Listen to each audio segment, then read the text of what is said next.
Welcome to the Martin E. Siegel Theater Center here at the Graduate Center CUNY and to Prelude 21, Start Making Sense.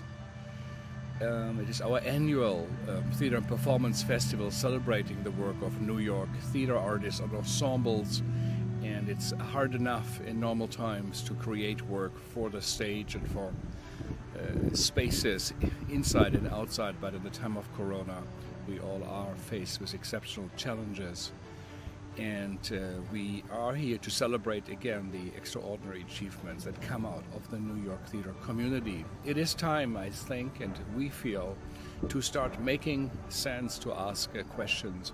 Why are we making theater? But also, how are we producing it? And for whom? And this is a great investigation again into the mechanics of making art in New York City. And we also invited theater ensembles from around the US, from Detroit and Cincinnati, St. Louis and Philadelphia, New Orleans, to join us. And this will be an extraordinary look into what is on the minds of artists right now. We also have many panel discussions. We have an award which we're giving out to honor outstanding members of the New York theater community. So I would like to all of you to join in and get an insight of what is happening.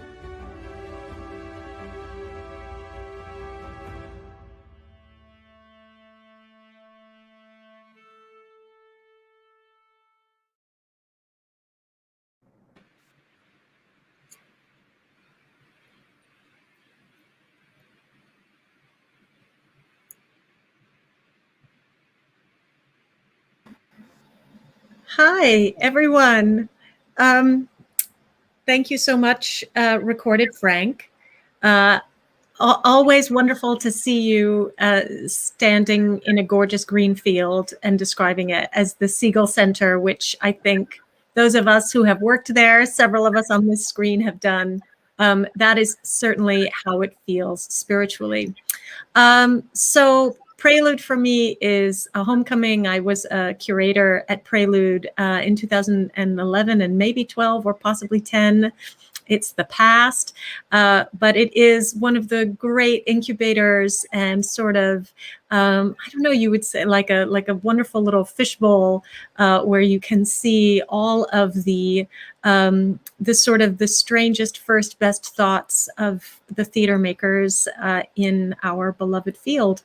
So it is a privilege to be here with some of the freshest voices, the newest faces who will be describing that beloved field, inscribing it into the archive, and being the interpreters and critics who will hopefully kind of carry the word forth as the theater emerges from this long and strange period of dormancy and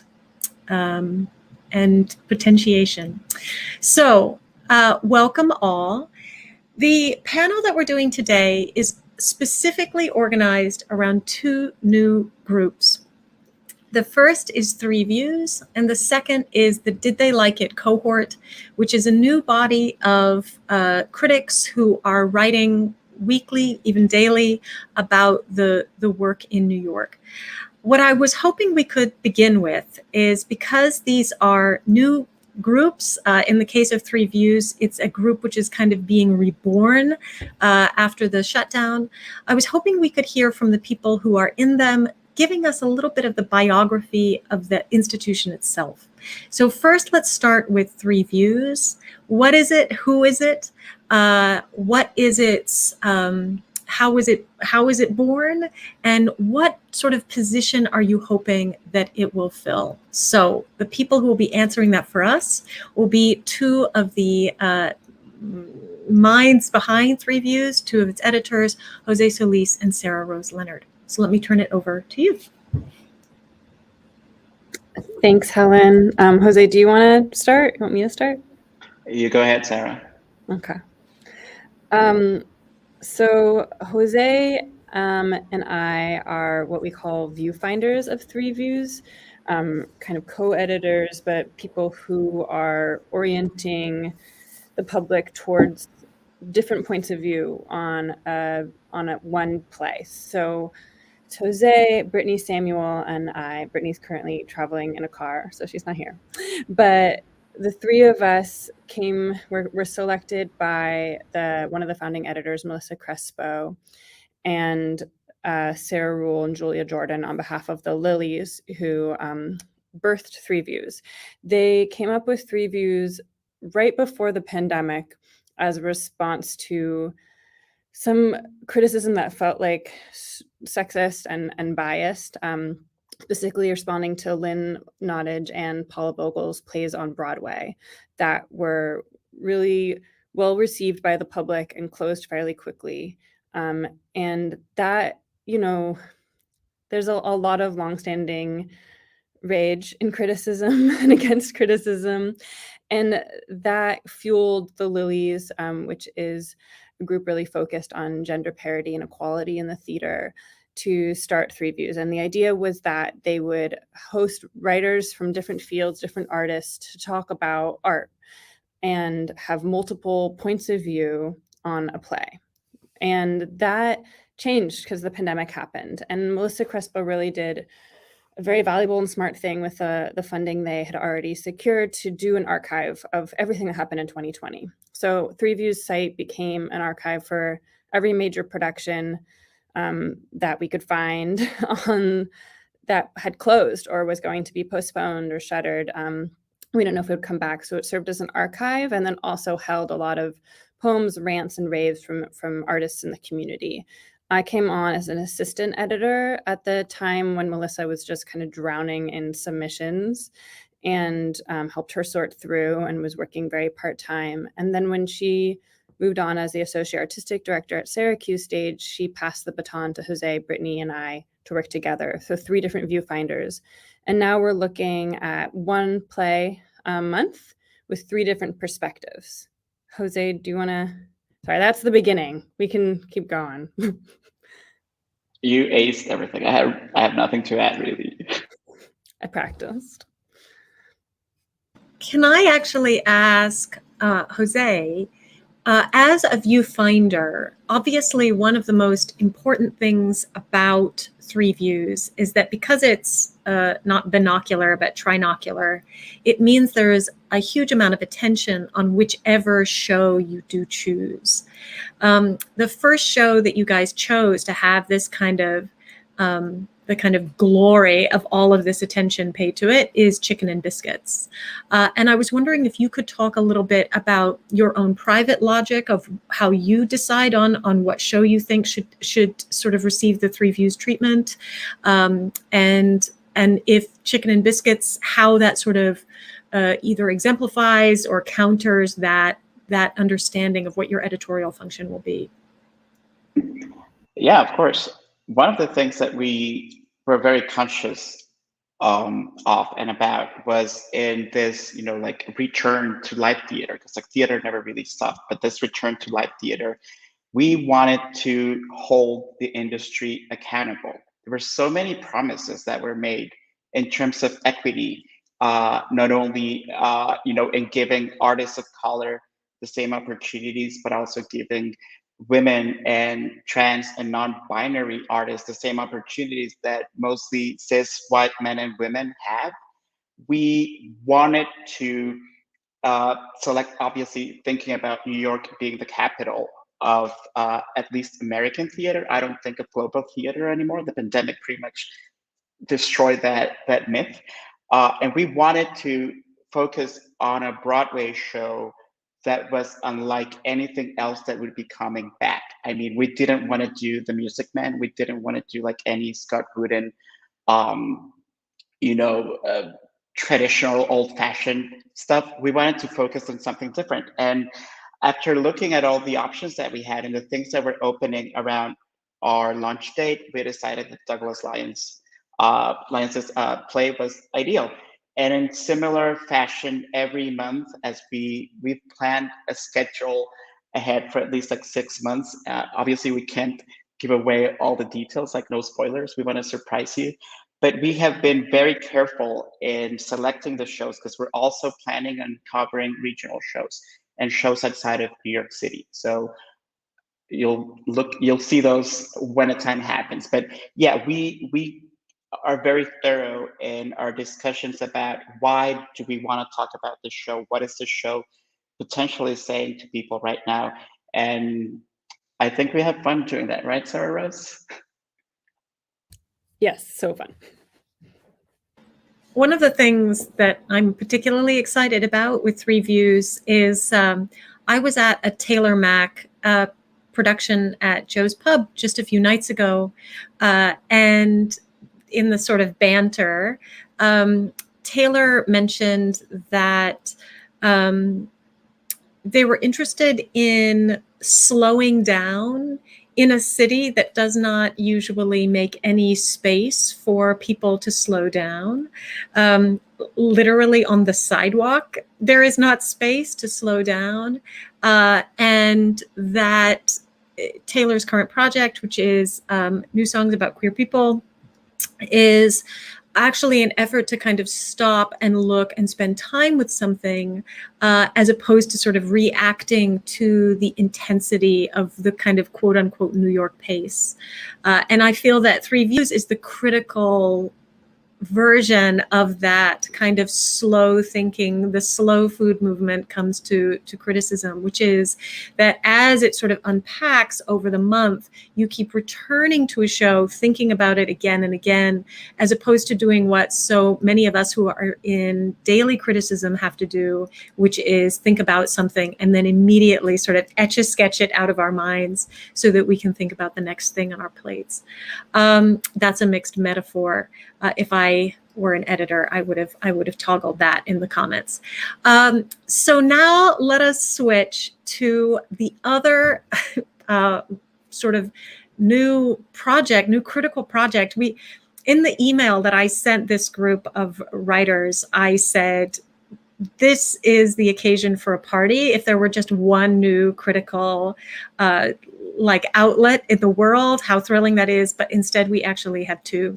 So the second one we're turning our attention to is the Did They Like It cohort. And so Juan Michael, I think, was nominated and sort of volunteered to be the person to kind of describe the biography of Did They Like It? Juan Michael. And let's be clear, I pushed everyone out of the way and said, I'll talk about it. So, Did They Like It? Many of us know that Did He Like It was originally devoted to the reviews of Ben Brantley. The idea was that it would aggregate reviews of shows that were going on in New York City, and you would say, if Ben Brantley liked it, it got thumbs up, and who cares what everyone thinks? But then a group of theater lovers contacted Jose because they saw the incredible work he was doing to diversify the field with his BIPOC theater lab, critics lab, and said, hey, we'd like you to be a part of bringing in a bunch of diverse voices that were more than a couple of white guys to say what's what. And our perspective is not so much to say if a show was good or not, but to discuss what its merits were. What was the artist doing? How did it affect the audience? Was the audience represented by what was going on stage? So that if you were seeing a show such as Chicken and Biscuits, and you have a bunch of people who are like, well, I don't think it's funny at all because I don't get it. The people who are reviewing it would say, well, maybe it doesn't appeal to me, but I know that audience was getting their life. And we'll report on that as well as what we thought was going on craftsmanship-wise. We also do aggregate the other reviews, but unique from other aggregate sites, our cohort reviews each production as well. So it's not just what did those critics think, it's also, well, what did we think? And we rotate around and you'll get a fantastic selection of our thoughts. You have Christian, Ran, Beratri, Anna, and me. And I think also Jose. So I know I said I wouldn't do this, but Jose, can you actually describe your relationship to the cohort, how your relationship has changed as the thing has been born?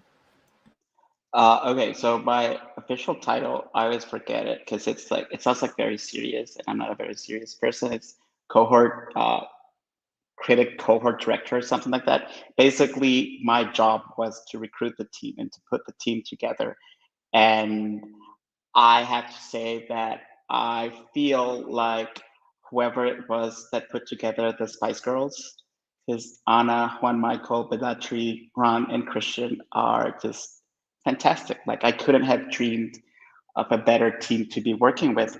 And what I do with them, one of the things that really became very important to me during 2020 and throughout the pandemic has been this notion of community building. Helen, you have mentioned already that critics don't necessarily interact with each other and don't get to talk.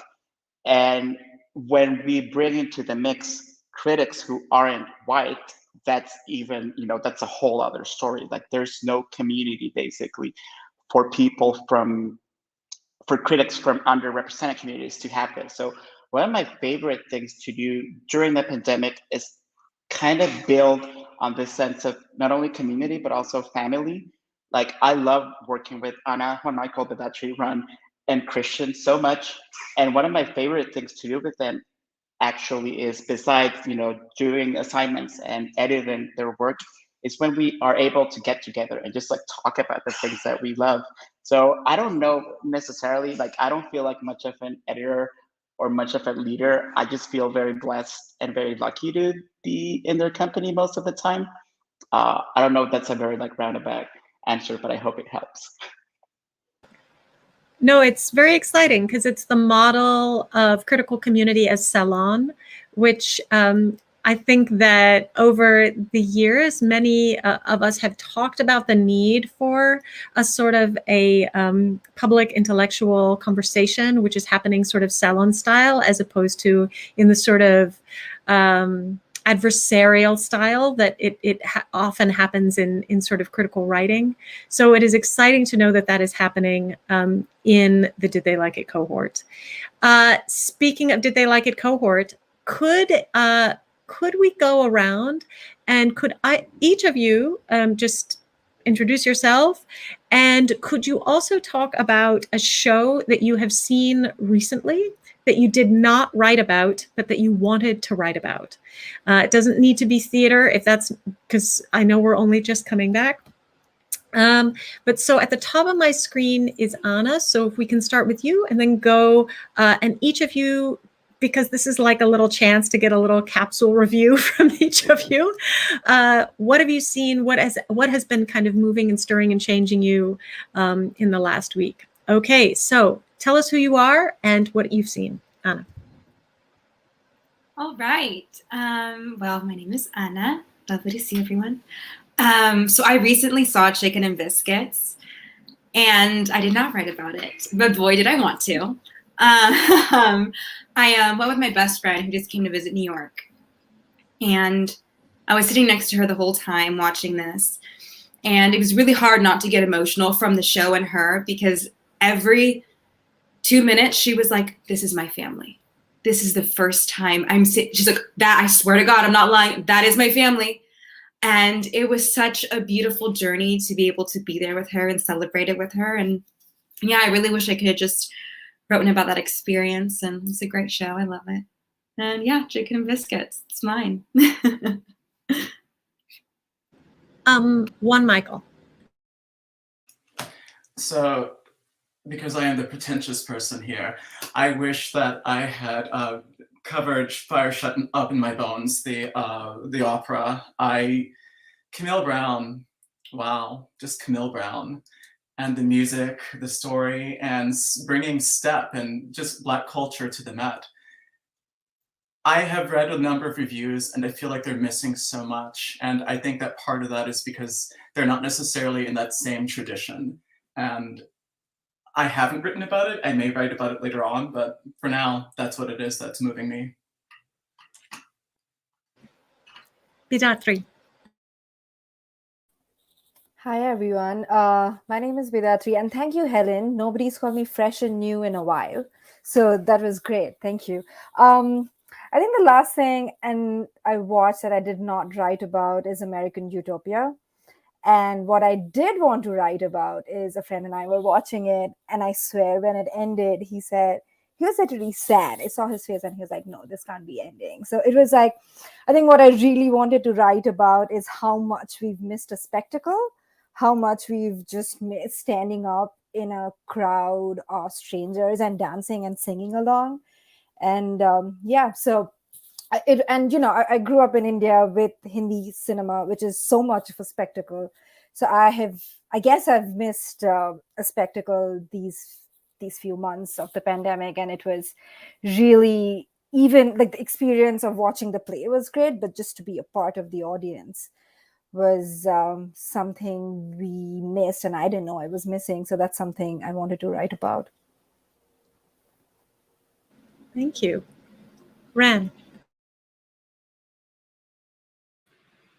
Hi. That was actually a couple weeks ago, but I saw Sanctuary City by Martina Mayok, and I was just so incredibly struck by how honest and lack of romanticism that play portrayed the experience of trying to not release any spoiler here. But the play is closed, right? I can talk about it. What happens in it now? The experience of a potential green card marriage between two close childhood friends and how difficult it is. And I remember talking to my friend who went with me, who was also not an American citizen, the idea that every time somebody would joke to me about, like, let's find someone to marry you so you can have a green card, that has always annoyed me. So to see a portrayal and representation of something like that on stage for the very first time, I think, on stage and in cinema, was a new experience and kind of daunting. But I didn't write about it, I think. Possibly too hard to write about. I think we still need even more spaces to write, because I think, anyway, that's my obsession. Okay, Christian. Hi, so the thing that I've been, wish I really got to write about was Dana H. I did write a review for Did They Like It of Is This a Room, a play that I really love, and I love Dana H so much. I saw it off-Broadway before the pandemic, and it's, like, without exaggeration, something I thought about, like, on an almost daily basis throughout all of the pandemic, and seeing it again this time, I appreciated it even more. All of my theatrical training from college was in experimental theater, and so I really love downtown weird shows, and it felt so special that I got to see a very weird edited manuscript verbatim lip sync performance happen on a Broadway stage. I wanted to write about it so much. It's such a great play. It is tragically closing too soon, so consider this a small commercial that everyone should go see it before November 14th, and hopefully maybe between now and then I'll get to write about it. That is such a, all of us found out just today, obviously, that Dana H. and Is This a Room are closing a couple of months early. And I do think it kind of re-emphasizes for us how, as critics, we are one of the ways that the life of something ephemeral is extended. Because as long as we are thinking and writing about it and making it part of a cultural conversation or part of our own work, you know, it sustains at least the life of the thinking of that show. And so you know, it was a real shock to see the announcement of its closure, but at least, you know, always, again, it is sort of reminding me of how valuable criticism can be, that it is, that even if it was only on Broadway for a short time, at least it means that the writing around it multiplied by 10 from the people who were able to write about it when it was at the Vineyard. So that's obviously my sort of slightly sentimental, but my reason for writing, which is to continue the life of things that I love, because in the theater there is no true record. I wanted to ask you about your own sort of paths to criticism, especially what it is that you think criticism is best at doing. Like, why do you write criticism as opposed to, say, academic criticism? Like, why have you not sort of moved into the academy? Why do you write in the sort of public-facing way that you've chosen to do? And so I thought maybe we would just sort of popcorn around the screen for that question, because I think if each of us answers every question, then we'll just wind up having one long conversation about one thing, which will destroy us. So if it's okay, if we could ask sort of, why do you write? So that's the question I'm asking. If it's okay, I'm going to ask Jose, partially because I desperately want to know the answer to that question, and I have an inkling. Anna, because I don't know how you'll answer that question, and Christian. And then I'll have other questions for you guys. Okay, so starting with Jose. Okay, I'll try to make this super quick then. And I'm curious to what you think is my recent Helen. So you'll have to tell me after I'm done.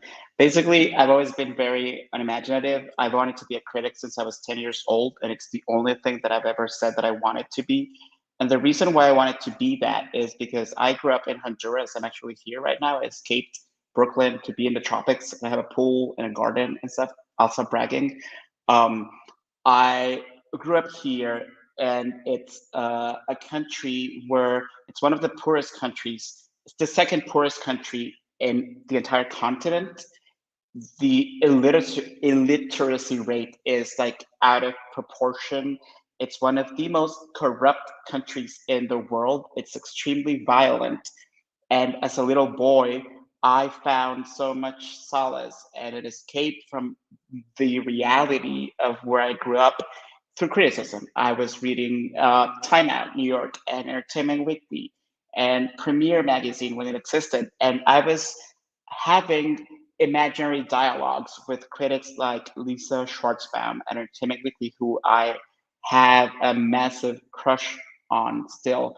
And basically the reason why I do criticism is because I wanted to be able to talk to people all over the world about the things that I loved. And the more romantic side of me also, I think as mortals, we always want to be able to capture the things that we love and extend the lives of the things that we love and the people that we love. And I figured that through criticism and through writing what I loved and what I didn't like, what I didn't get, what I didn't understand sometimes about specific art pieces, I almost have this like really strange, like, like book, tons of bookshelves in my brain somewhere with like tiny jars with like little lights that's almost capturing the lightning of everything that I've seen, everything that I've experienced, and everything that I've loved, and everything that I haven't loved, but they're all here stored somewhere. And there's this like combination of me like storing those memories, and also through my writing, wanting to do something like a spell book. Like I want someone in the future to be able to read what I wrote and just for like a tiny instant to feel what I felt experiencing that. So it's kind of like, I'm not a huge like Harry Potter person. Like I shouldn't even say Harry Potter right now, too late. But it's like my criticism to me are my spells, so to speak. Anna. I love that, I just had to say. That was beautiful, Jose. And I guess the simplest answer to this, I write for my mother. I write for my sister. I am an actor, I'm a director, and I love film and I love theater, and I would come back and talk to my sister or my mom about it, and they get things when I talk to them. They're very intelligent people, but sometimes criticism is written in a way where not everyone can understand it. It's delivered to you in this way, and you're like, oh, well, then I don't get that. I don't want to spend time. Then maybe I don't know. No, you do know. You do know. We all know. And I think it's really important to communicate things in a way that, the people will connect with and they'll understand. And there's no need. Our job is to communicate something to another audience, to the people out there. And if the people don't understand, well, then who's going to read? Who's going to learn about these amazing shows? So, yeah, that's why I write criticism. So my sister and I can talk about it in the Heights, and we can just go nuts together. Christian. Helen, I love the way that you framed this question of like, why do you do this and not like academic criticism? And I think you probably chose me to answer this because you know where I'm going to go with this. But in addition to being a critic, I am also part of the academy, and I'm doing my PhD here at the Graduate Center where I'm pretending we are right now. And I have written theater criticism in academic journals, and I've done it on websites, and I've done it on blogs, and I feel like I'm trying to juggle all of those, and I like all of the different doing things for different audiences and different styles because it lets you do different things. I generally get really fed up with the elitism of academic writing, which is why I prefer to write my theater journalism on websites instead of in journals, but I do like doing both. But in general, I feel like I have three competing things when I'm writing a review that I try to juggle. One of them is thinking about myself, like you often talk about, Helen, like as a historian, that like I'm trying to write something into existence. Like I think that if I'm trying to make this into a beautiful metaphor like Jose did, I can think about myself as like a footnote in a history book somewhere. Or like the first time I saw myself on a play's Wikipedia article, I was like, oh wow, like maybe I did something, and we'll be like, this is how people think about this show now. But I also have a lot of training as a dramaturg, and so a lot of I am thinking like critically and academically, intellectually, dramaturgically about what a show is doing and how a show is doing it. But also, much like Anna, I write for like the everyday people. I'm from Connecticut, and I grew up with my mom bringing me to matinees, and so much of the audience is not the like New York elite people who see revivals of plays, but it's like moms from Connecticut and New Jersey and upstate and Pennsylvania that like want to take their kids on a train to see a show. So I like want my criticism to be something that like those people can read and understand and help them decide like, oh, this is a show I should really go see. This is like cool, fun art doing something good, or like, oh, this may be problematic or not good or too intellectual or not interesting. I'm not going to like that. So I try to get all three things together, and sometimes it works better than others, but those are like my three goals when I'm writing criticism. So my question for Juan Michael and Ran and Bidatri is actually a little bit more about moving from one kind of writing into another, because I know that all three of you are multitaskers, multivalent. You're people who have, in Juan Michael's case, a deep interest in dance. In Bidatri's case, a deep interest in documentary and film. In Rand's case, I know you make pieces, and so you're accustomed to kind of the sort of the creative process as a, you know, as the maker, as opposed to the sort of the analyzer. And what I am curious about is that all of you have also done programs, the O'Neill, the BIPOC Critics Lab. You've had the experience of being edited, which for me at least is always an education. Every time I get edited, I'm like, oh, yes, I do overuse the semicolon. Thank you. And so I'm wondering about that practice that you have undergone of moving from one kind of writing to another, and how your teachers, your editors, your salon compatriots have taught you something which you have recognized as, I am changing my writing in order to meet this new thing, which is to write public-facing theater criticism. If it's okay, we'll start with Juan Michael. Sure. So I actually started as a dance critic. But even before that, I was a playwright. I wrote a play called Horrorworks about a sex worker and toured around the world in it. And I did that because someone asked me to write it. And similarly with dance criticism, I started writing it because people said, you have a lot of opinions. You think the other critics are idiots. Perhaps you should write instead. And I said, no, I can't. Okay, fine, I will. And I came into theater criticism because the theater publicists kept asking me to write about it. They would read my dance reviews and say, we really think that you should be a theater critic. I was like, no, leave me alone, no. And eventually I said yes. And, you know, I'm also a health journalist. So the main difference here is that I get to share my thoughts about something without having to fact check it all the time. Writing about HIV, which I'm also living with, there's a huge responsibility to make sure that you get the knowledge right. You can't put out misinformation in the world and potentially hurt people.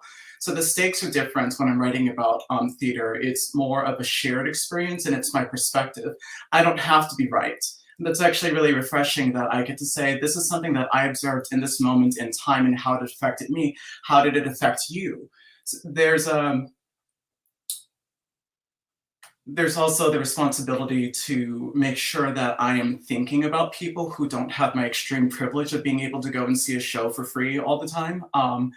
Even though it's work, it's also that privilege. And so I guess it's a bit of a shift focus from I have a responsibility to always be right and to do right by people. And then I have the freedom to actually say to people, come to the party.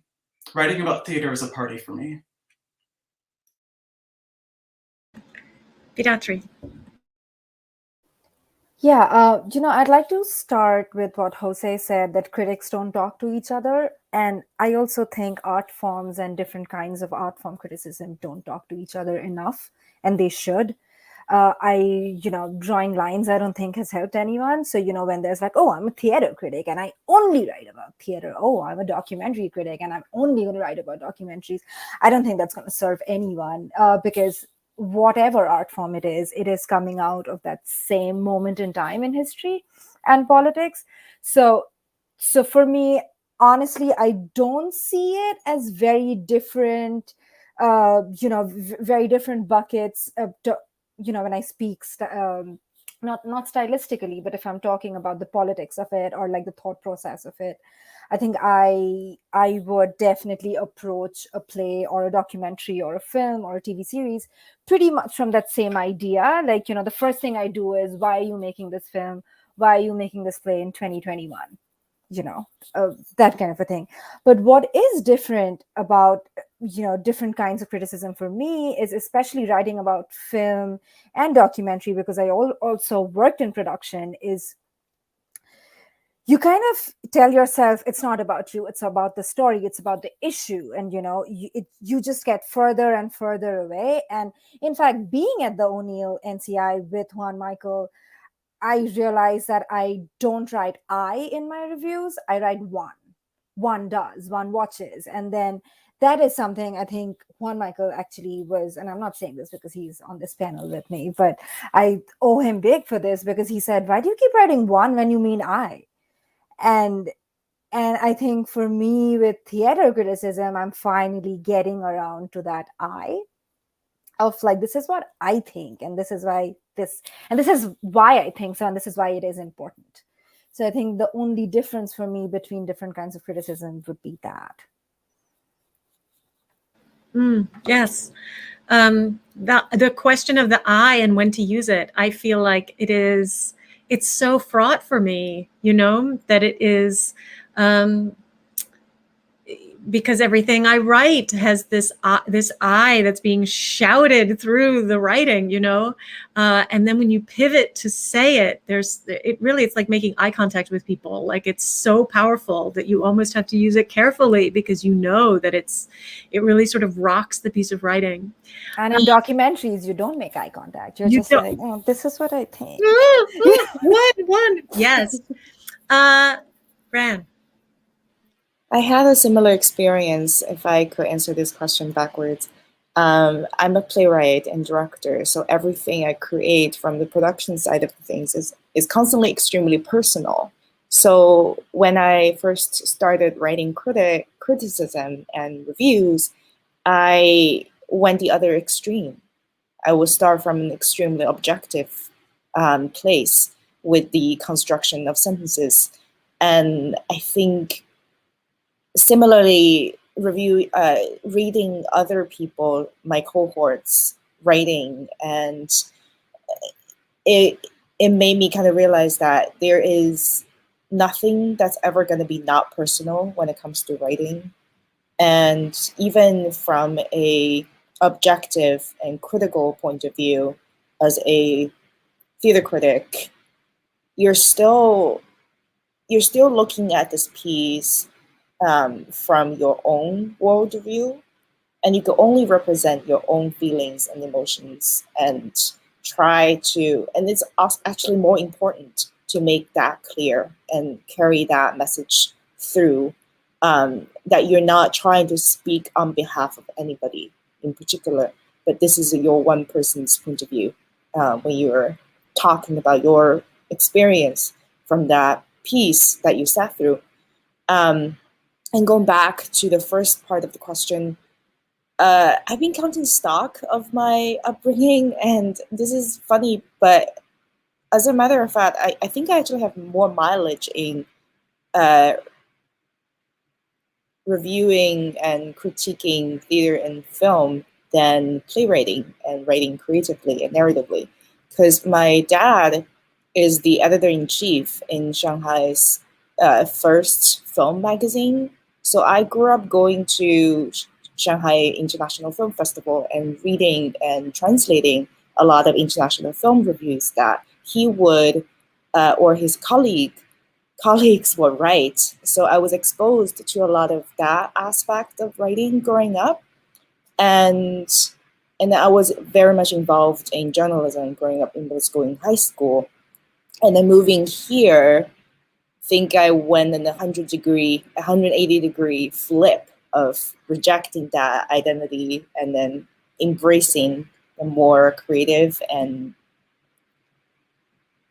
weird and abstract aspect of writing. But I think I started writing theater criticism because I was craving, as a creator myself, I was craving for an objective point of view.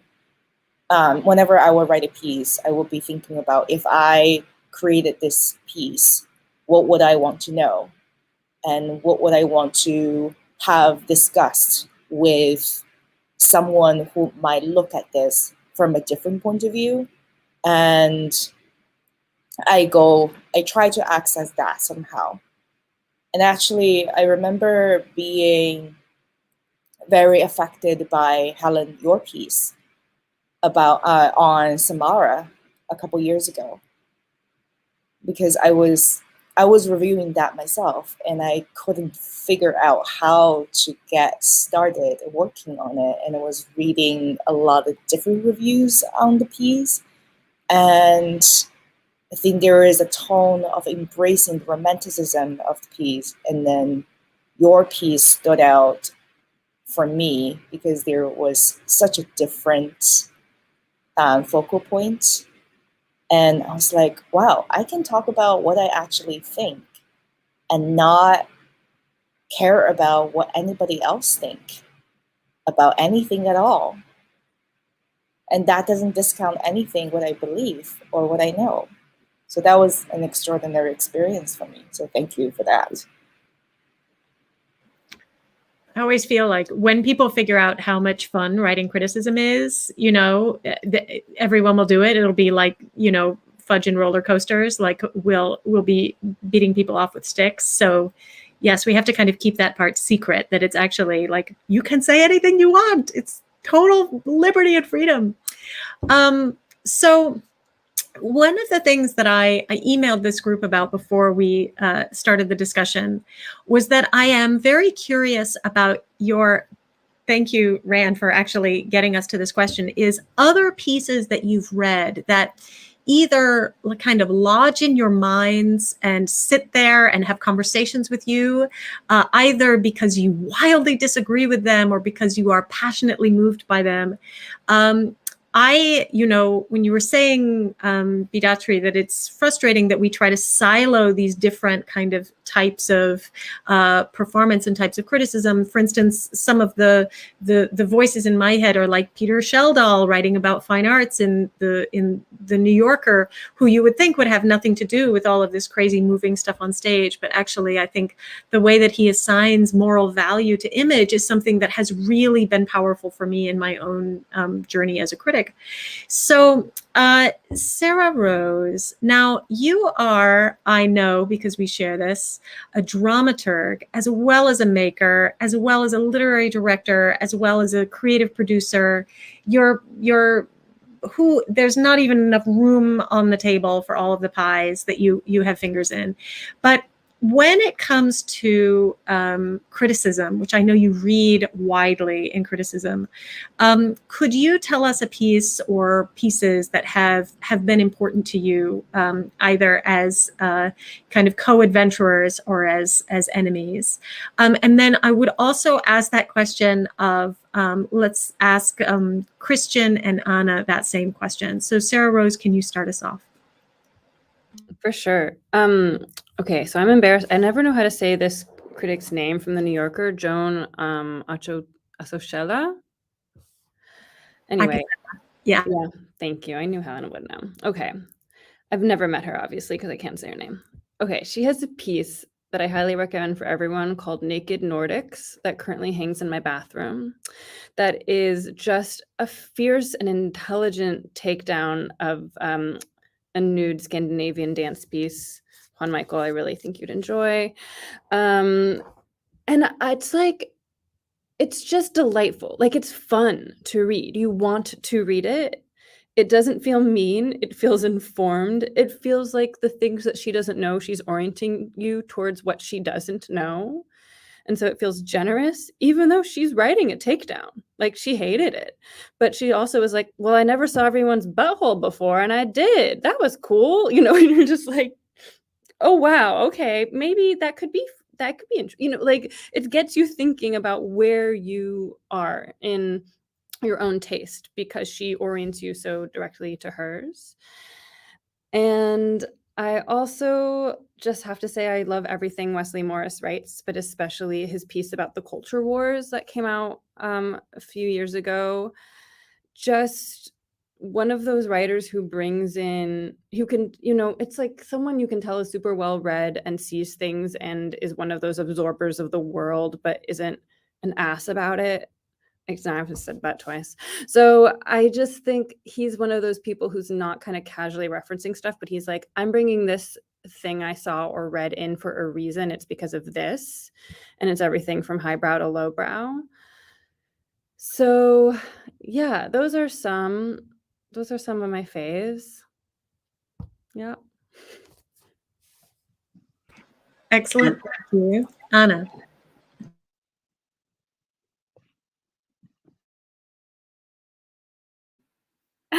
Yes.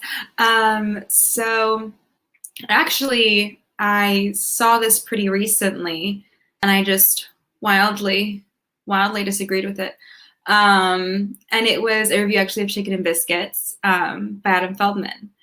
And I just was reminded why I want to do this. I was reminded why I want to do this.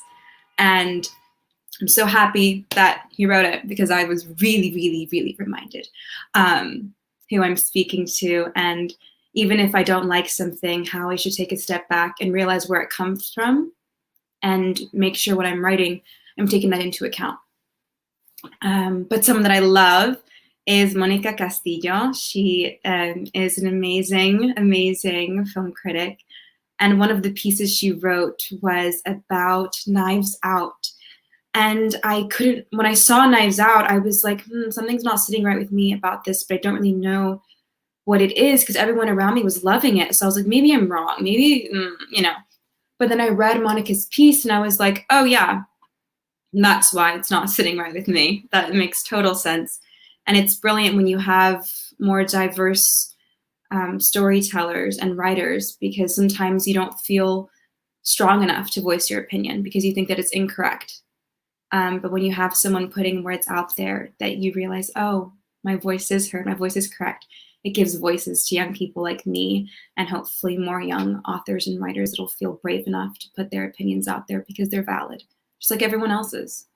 So, yeah.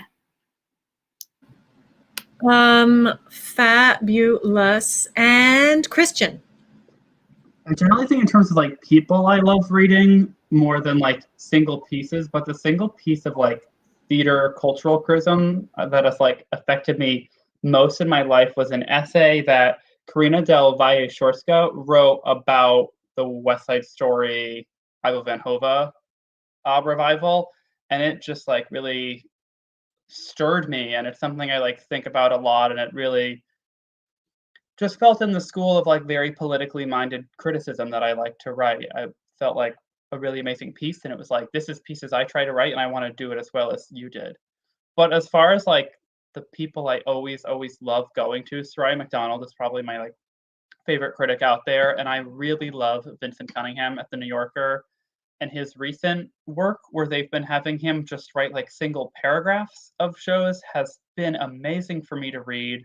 I'm all about changing up how we do theater criticism and rethinking about form and genre, and to do just these like single paragraph, I think it's really cool. He's an amazing writer, and trying to boil something down like that is just really exciting theater criticism, and I love reading those. That leads me to another question, which I want to open up to the whole group. It is, by the way, 5:20. So if there are any questions from the YouTube commenters, I will ask them if they come up. But I just sort of flagging that up if there's anything that people want to ask the group. But this is something that I'm springboarding off an essay that Christian wrote for American Theater, which is about the potential of radically condensed thinking or radically condensed reviews to actually create a different kind of conversation. And that maybe that I think the title of the piece is something like is Twitter the future of theater criticism? Did I just get that right? No? I did not write this, Rob did, but the title is The Critical Revolution Will Be Tweeted. Yes, amazing. Yes, you did. I've made the terrible mistake of changing my screen so I could look at your piece, and now I don't know where our StreamYard is, so I'm just going to stare into space. There you are. Hi.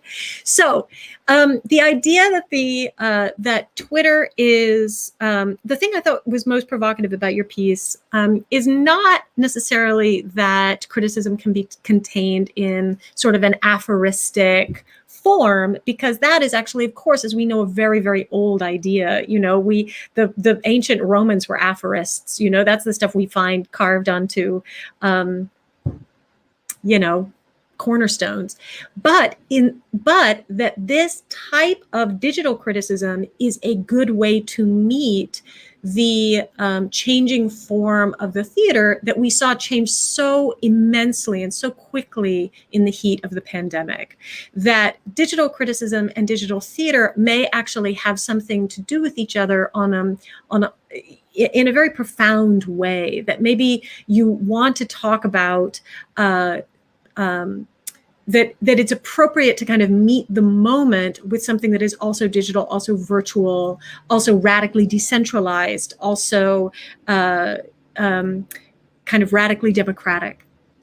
And so I wanted to ask the whole group about the process of being a theater critic, some of you transitioning into the feeling of being a theater critic, some of you being theater critics from way back, of looking at the work that was being made online or being broadcast online during the last year and a half, and how you felt either criticism did or did not meet that moment, how obviously the moment is not over, and so how you're kind of hoping to sort of move forward with that in the future. Do you think, really, I think this question boils down to, do you think those new forms require new criticism? And so is anybody feeling particularly like they can answer that question? I'm actually going to start with Christian, because since you've already done some powerful thinking on this, I want you to respond, and then your cohort will respond to you. Yeah, so I talked a lot about in my piece about how I found using Twitter a very productive space during the pandemic that let me, I really liked thinking through shows live as they happened. That was something that was really exciting. I liked that certain shows encouraged this. Like I was live tweeting a review of Fake Friends, This American Wife, and one of the actors liked a tweet of mine during the show, and then they mentioned it. And like, it felt like, oh, we can do all of this at once and all together, and we can rethink how audience members and critics engage with art, engage with each other, change the temporality of that and the form of that. So I hope we can do more of that. In-person theater publicists and producers have not been as excited about my Twitter revolution as one would hope, but That's why we're doing things like this. And I even think the idea that like we have a critic cohort and the 6 of us get to talk together through reviews. And I even think that is a really exciting way to change up how we do this formally. So I'm excited about that. And I hope we keep having more experiments like this.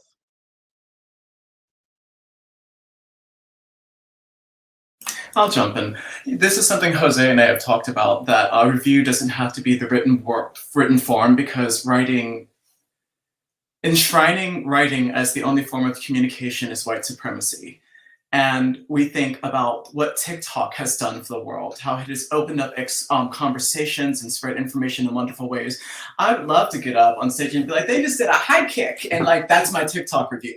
Or, you know, like, go see the girls twirl, because there's so many people who that will speak to them and that's accessible to them. They can't necessarily afford the New York Times every day, but they do have TikTok on their app and they're interacting with it. And similarly, I think that it just brings more joy into the conversation than a pull quote. There's also thank you, Juan Michael, for mentioning that, because it was one of the points that I wanted to talk about.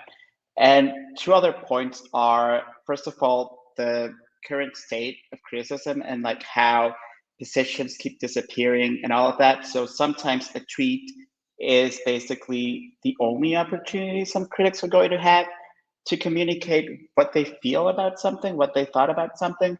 And the other thing that I always encourage, especially when I'm teaching, is that when you become active in social media and digital media, and you're having those almost immediate reactions that Christian was talking about, that's going to help return criticism to a more humanistic place, which is something that critics don't seem to like having. You know, like most of the critics who write for legacy media just like seem to get so much pleasure out of like destroying the work of artists. And this sense that they're untouchable makes them kind of like, you know, like Roman emperors, like, let's feed this show to the lions. And I always encourage my students to go and interact with the people whose work they're experiencing, and not necessarily only when they're going to have like a press opportunity. Like, you don't only have to talk to artists when you're going to interview them. Get involved, and let's bring the critics back into the playground of plays, is what I say. So we do have a question from outside our little fishbowl, coming from David Cody, my one-time editor. So there is a certain fraught quality to this question. As a recovering theater editor, he says, my question is, does anyone on the panel want to talk about the value or the lack of value of having a good editor in their critical practice? And I will say one quick thing about David as an editor, who I was very lucky to have as an editor for years, is that he had he laughed at my jokes, which I always appreciated. And he cut me. He cut my length, and that writing shorter is a strangely powerful way to think harder and more carefully. If someone says, you've just said something in 1,000 words, can you say it in 400? And you look at what you've written, you can usually get it to 400 words, and that you sort of squeeze the orange and it gets juicier and juicier as you arrow in on the things that are that have to stay in the review, that have to be there. And the third thing that he did for me as an editor, which I always talk about, which is that he was very valuable to me because he noticed my tics, and boy, do I have them. And that he was he banned me from using certain words, which I still don't use, because he was right. And that those words, the fact that they kept showing up again and again and again, betrayed a certain mindset, a rut that I was in. And so it was incredibly valuable to have this person outside of me looking back at my work and telling me what they saw. and what I needed to change. So for some of you guys on this, do double duty as both writers and editors. Some of you have been edited by other people in this window. Can you talk a little bit about the value of the editing that you have had and any of the lessons that you've learned from being edited? I can go. Yeah, I'll go. So this is like, firstly, I'll acknowledge my favorite editor ever, Michael Koreski, who edits Reverse Shot at Museum of the Moving Image. I think Michael has just, I've spoken this language, I've spoken English for all my life. I guess Michael has just taught me how to rethink sentences at this point. I mean, like, I write long sentences with like 4 em dashes and 2 semicolons somewhere there. And Michael, and it's not even like, and I remember this one piece that I had written, he literally took my last line and made it the first line and said, this is where the meat is. Why is this coming in so late? You know, just the kind, and I have never, seriously, I've never thought of, and it feels strange saying it because this is a language I've studied as an undergrad student, as a grad student. I was a student of literature and English, and just to have an editor tell you that this sentence is where the gold lies and this is where this goes up top is so important. And in fact, like at the NCI, we once our cohort once talked of a theater critic who apparently is so famous that he doesn't need to be edited, or he doesn't feel the need to be edited. And all of us were like, God, I hope I never get there. Like, I don't know, like, you know, everything I write, I don't even, like, you know, again, like I'm drawing a film parallel. People think a director is a filmmaker and they congratulate them. And it's like that when something comes out and someone's like, that's such a great piece. And I'm like, yo, you have no idea what Jose cut out. And what he cut out 2 sentences, and those 2 sentences shouldn't have been in there. And I absolutely do not think I would be half a writer as I am without my editors.